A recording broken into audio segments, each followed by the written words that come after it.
TR here. This is our 7th and final video in our Navigating Our Column course series. This video is about quizzes. When you're ready to take the quiz, you'll click on this icon here. It will take you to this page. Say you're just starting the course and you're going to do Module 1 quiz. Well, clicking on this link will take you to this window.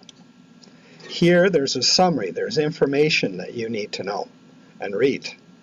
Key points are that you only get one attempt.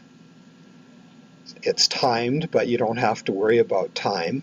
And there will be in your course a button here that says Take Quiz or Start Quiz.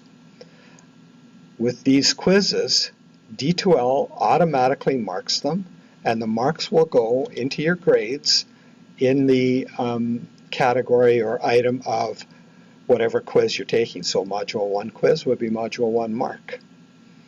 Remember, you only get one attempt, so you really want to be prepared before you start the quiz.